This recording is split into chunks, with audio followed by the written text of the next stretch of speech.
Well, hi everyone, welcome back to another episode of PhotoshopUser TV. We are brought to you by KelbyOne, who bring you, among many things, PhotoshopUser magazine. There you have it. Currently the wedding issue, fantastic. Whether or not you're into weddings, you will find a treasure trove of tricks and tips right inside that very issue. Well, welcome back everyone. I am Corey Barker, one of the Photoshop guys, and today I am joined once again by Mr. Pete Collins, another Photoshop guy, one of many of us. Yep.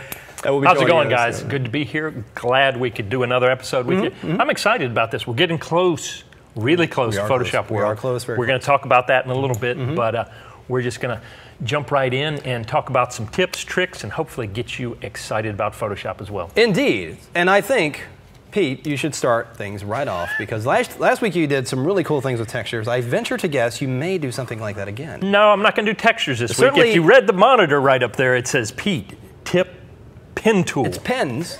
The pen is mightier. It could be applied. It's still planes though, so. Yeah, yes. It's not that plain.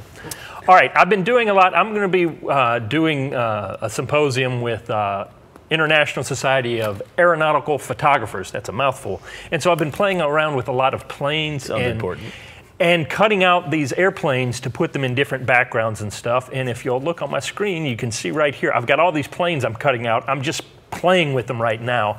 But the whole thing is, the only way I could really do this and cut these out so that they really look crisp and clean, and these are all just thrown on here right now, is to use the pen tool. Because no other quick selection or whatever is going to allow me to get as crisp and as clean on these planes as the pen tool. And a lot of people hate to hear that because you want those quick tips.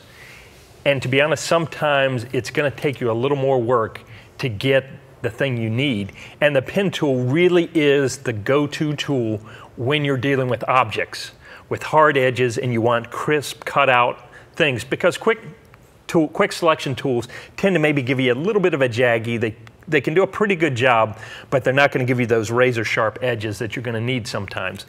And so I'm once again going to advocate you learning how to use the pen tool, because it really will take you to the next level in your selecting. And so what I want to do real quick is just show you a way that you can practice and think about using the pen tool. This is not rocket science, but it will take you practicing a little bit to figure out what's going on. So you go over, grab your pen tool, and I always tend to, with my first point, I just simply put it down. So I've put this point down here, and the thing is, if you automatically start with a handle, it starts to affect the way that line is going to curve as soon as you start off. But if I hold off and don't do that in the beginning, I've now got a clean slate to begin with. So let's undo all that. Let's jump back here, and now I'm going to zoom in. One of the other things that's really going to help you in making a selection and nice and clean is to make sure to go at least 100% in your zoom. A lot of times I'll even go up to 200%. However, if you're working on a laptop or whatever, it may get a little cramped in there. But this will assure that you keep things nice and clean. So I put down that first point there, and then I start to move out.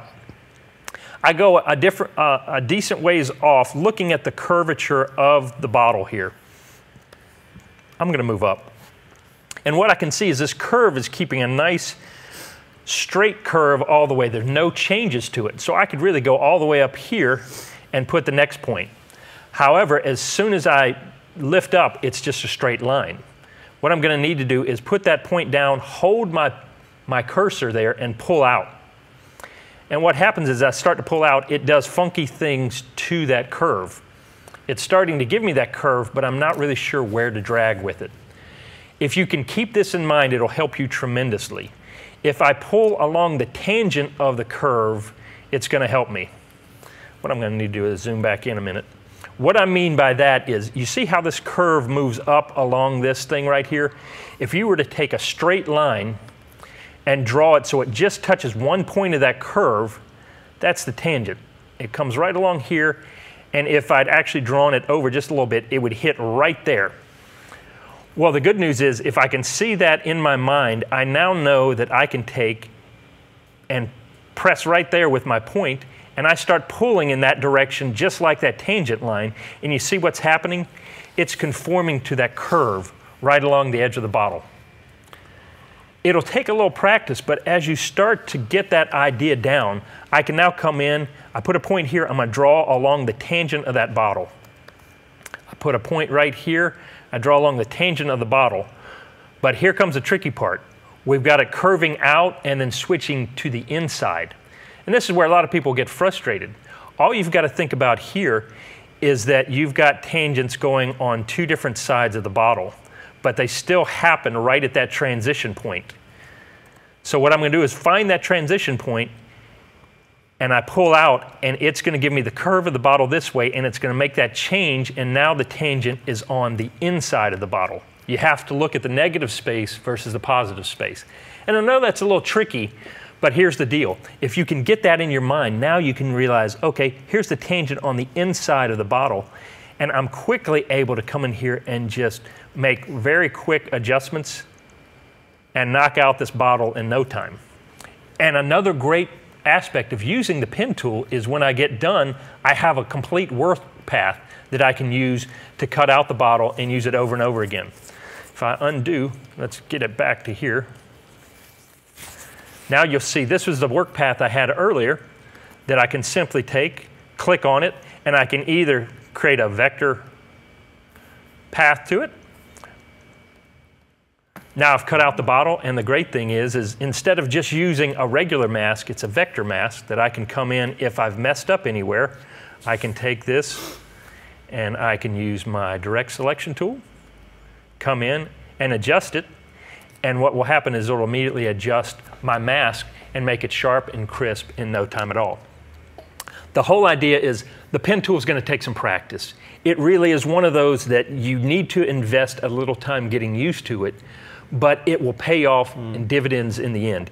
It's a funky tool to get used to, but I promise you, it is going to take your Photoshop to the next level when you're dealing with selections, when it's anything that's an object, and you need straight edges and curves. And everything's made out of that, pretty much, so you could use it for anything if you wanted to. I couldn't agree more, and just to reiterate the practice aspect of it, because I've done an entire course on the pen tool I did years ago on what was Kelby Training, now KelbyOne. But it is a frustrating tool. It truly is. But it's one of the most powerful tools in Photoshop, and to master it is it's golden to be able to master that tool.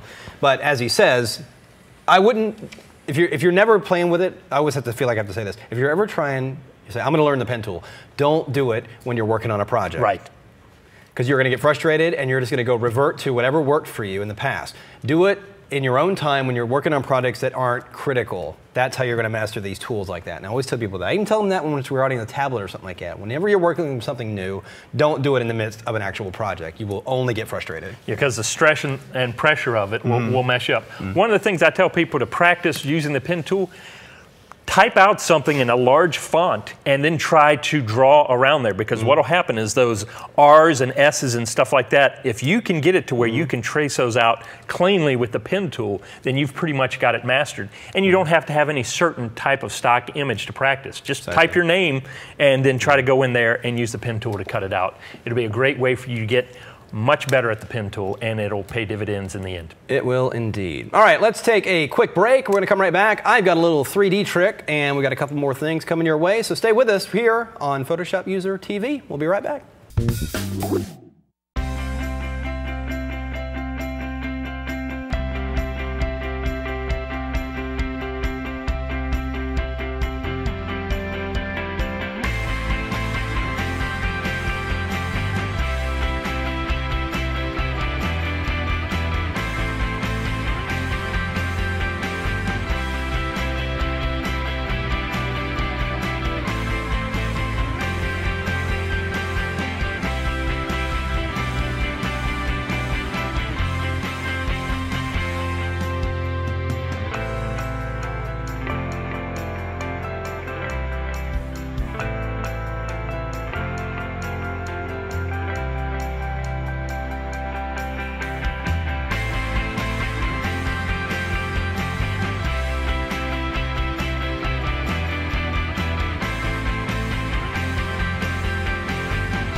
can't wait to do this again.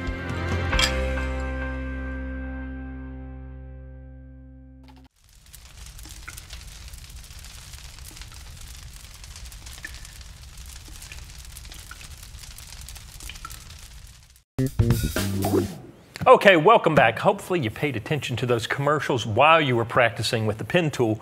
But one of the things we wanted to talk about was Photoshop World. It's coming up very rapidly. Hopefully you've already got your tickets, your hotel booked. This is the thing that we love doing every year. It's one of our favorite things. It's kind of like Christmas for us.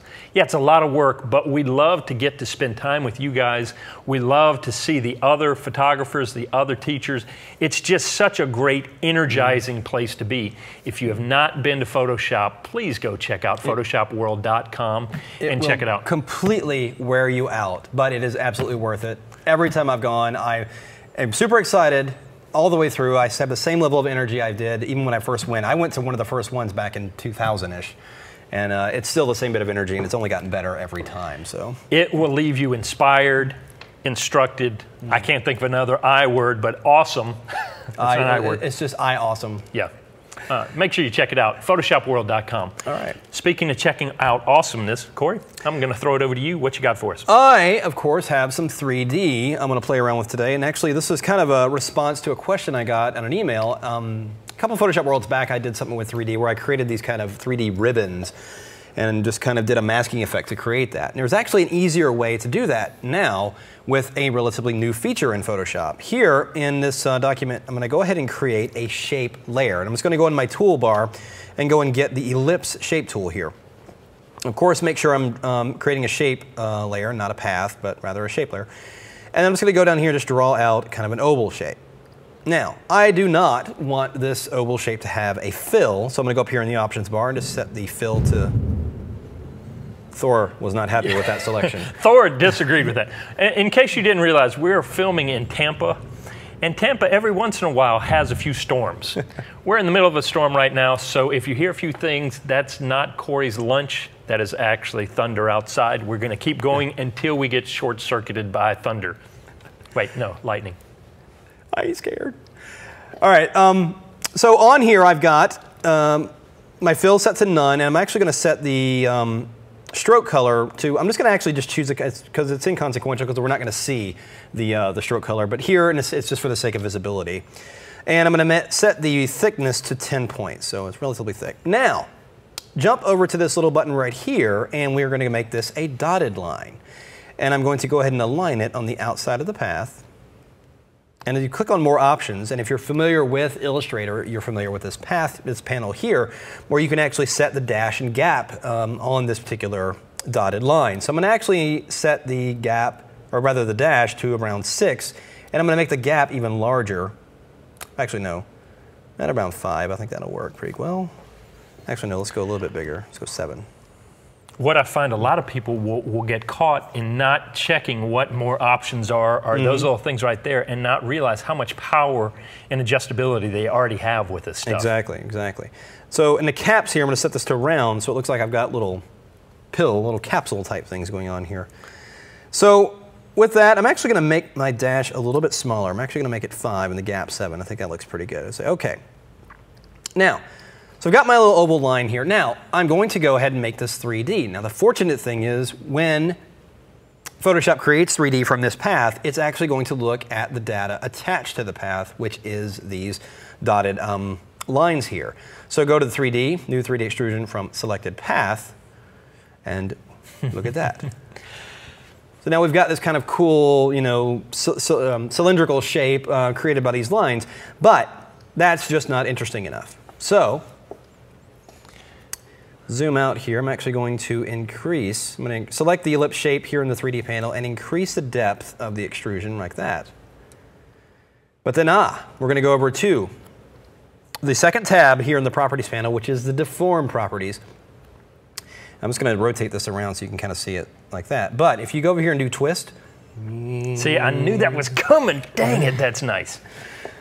So now, before I would have had to go and do a whole masking trick to make all this work, but now you can create these paths and actually do this and create this kind of cool abstract kind of design. You can actually move around in it. You can actually travel through it if you wanted to and do all these cool things. Now, when I got to this point, I was like, well, you know, it looks pretty cool, and you know, maybe I want to colorize it. But the thing about colorizing in 3D, you have to go into that diffuse texture of whichever the mesh is, and then go in and change the colors. But in Photoshop, you have a little bit of an advantage because you're in Photoshop. You can actually use layers to your advantage in this case. So if I wanted to play with colors on this object, then I can just go ahead and create a gradient map layer. And this is really, really cool trick. If you've never used gradient map as an adjustment layer, you're definitely going to want to play with it at this point. Because once it's applied, you click on the gradient map here, and there is a large collection of preset gradients built into Photoshop. You probably didn't realize this. You usually see that default collection of gradients up there, and you probably think, well, that's all there is. I'd have to create more. But if you just click on this little tiny wheel here, this all too obvious menu that jumps out at you right here,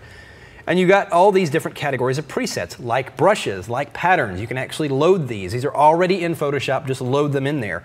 And that's what I've got loaded up here. So if I go and choose any one of these gradients, look at the interesting color effects it tends to give me. So that one's kind of interesting. So now if I reselect the 3D layer, I can continue to move that 3D object around, and yet I'm still getting this rather interesting color effect as I'm moving it around. Isn't that cool? Pretty neat. Now, of course, these elements are, of course, both layers. I can change the blend mode if I want. If I wanted to do an overlay, it's only going to affect the background, or maybe hard light, see what that does. So it's really just it's all about options. It's all about just playing and doing different things here. I'm actually going to choose this one here. I like this one. But then I'm going to change the lighting on the object. Notice our 3D object is just simply gray with the lighting on it. So I'm actually going to go in and change the default infinite light, which is on it, shining on it right now, to a spotlight. And that's actually going to give me a little bit more focused lighting. And we'll just kind of maneuver that right there. There we go. So, ooh, look at that. Dramatic. So if I turn my gradient map layer on, now I can go over here and move this around. So this is just something to think about when you're doing things like interesting backgrounds or just different types of effects you want to achieve in playing around with these 3D elements here. I'm actually going to change that back. Where was that one? Yeah, there it is. So my lighting is going all crazy, but yeah, you can see where it's different coloring where the lighting is, and where it's dark is actually interacting rather differently there. So, and of course, I can always go back and change my 3D object. So if I wanted to adjust things like the twisting of it, we'll go to that deform setting, and we'll make the twist not so much, and even taper it down. We'll have it get smaller as it goes down to one end. And just reposition my light here.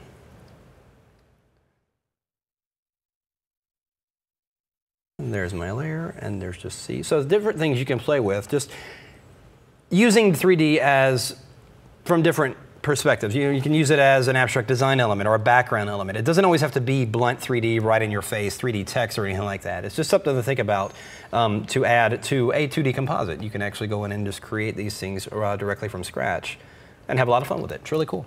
Well, and the thing that, this is kind of a homework episode here, because the thing that gets me is when I start going in there and playing with the 3D, I keep fumbling around, where do I need to go, what things do I need to hit?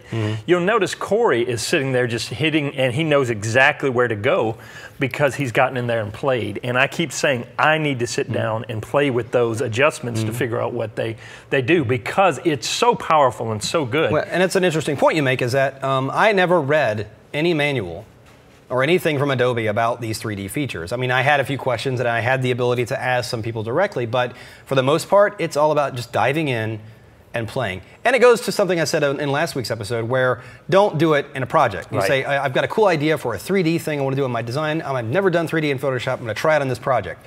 Don't do that, because you know what? It's not going to work.